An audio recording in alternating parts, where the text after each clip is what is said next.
sant yàlla d'abord si lépp loo xam ni moom la ñu bëgg a wax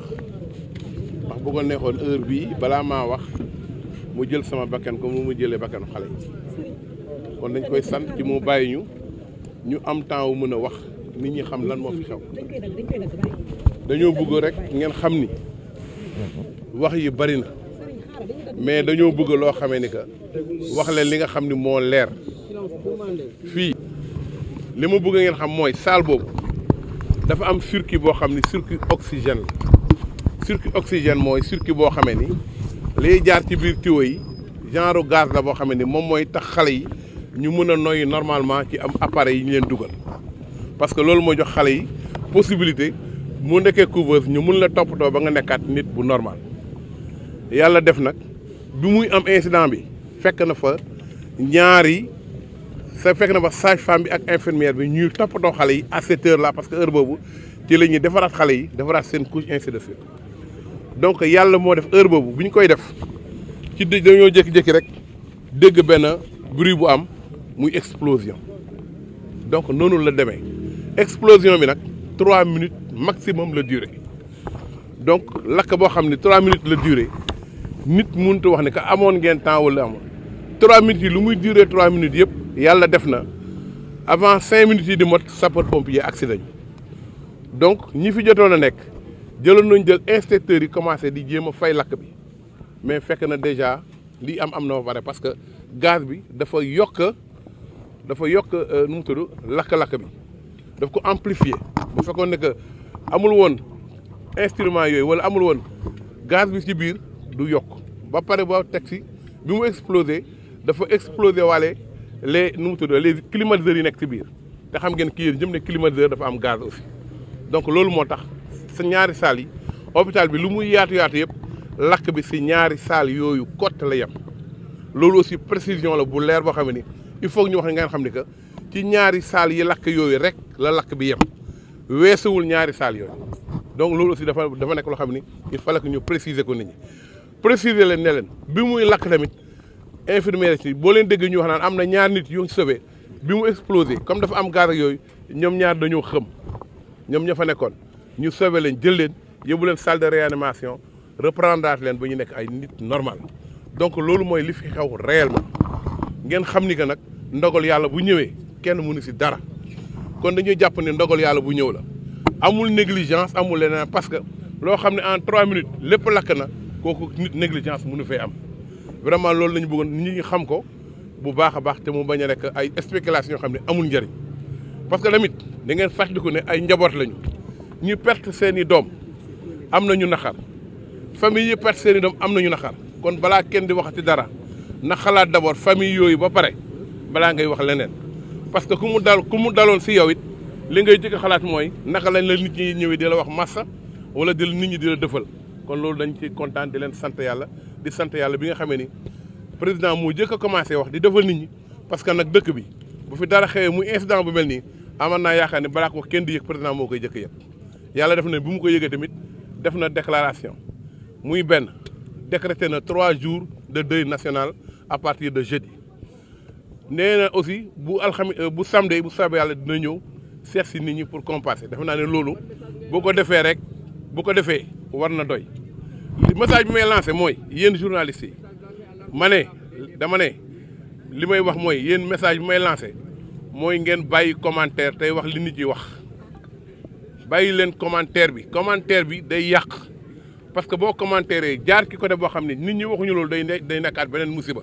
or nit ñi dañ leen war a dëfal ñu teg loolu mooy sans message ngeen bu yem ci li nit ñi wax te ngeen dëfal nit ñi moo gën ngeen yokk tension bi nit du am naqar ñaari yoon loolu laa amoon li may wax ci olof dama ne je m'excuse ce que vous voulez raconter ce que vous voulez dire actuellement ne concerne pas l'histoire qui nous réunit aujourd'hui les mots de l'hôpital c'est pas de ça attendez s'il vous plaît s'il vous plaît si vous voulez que je vous réponde vous me laissez d'abord m'exprimer après vous posez les questions que vous voulez je vous réponds dans le cas contraire on ne peut pas poser des questions et me laisser parler moi-même les questions je vais vous répondre parce que moi j'ai pas peur de répondre à qui que ce soit je vous dirai exactement ce qui se passe parce que c'est mon rôle de maire de donner la situation exacte de la commune actuellement,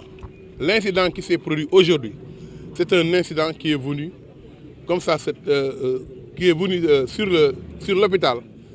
parce que tout simplement, il y a eu un incident pendant le service, pendant que la sage-femme et l'infirmière étaient en train de s'occuper des enfants pour enlever leur couche et autres. Il s'est trouvé qu'ils ont entendu une explosion. L'explosion est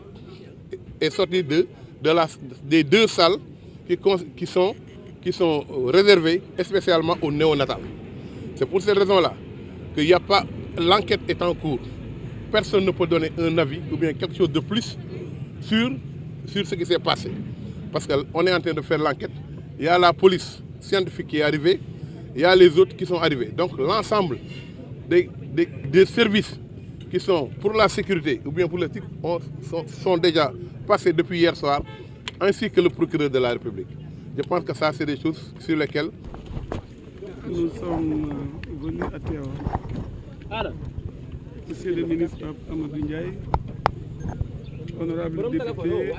Abdou Mbow, vice-président de l'Assemblée nationale, premier vice-président, moi-même, et avons trouvé sur place monsieur le maire de Tivaouane. Avons échangé avec le préfet, madame la directrice et les services techniques de Tivaouane. Un malheur a frappé notre pays. Et aujourd'hui, c'est dans l'hôpital de Tivaouane que nous avons vécu un événement malheureux. 11 bébés ont péri dans un accident. Et nous sommes venus approcher les populations, plus particulièrement les parents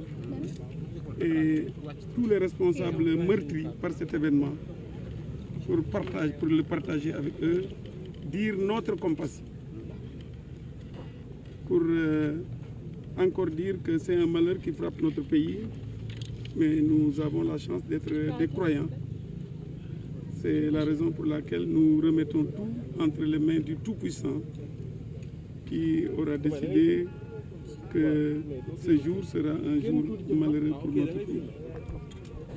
Et je crois comprendre que dans quelques jours, la plus haute autorité du pays viendra ici et sa parole fera foi par rapport à cet événement.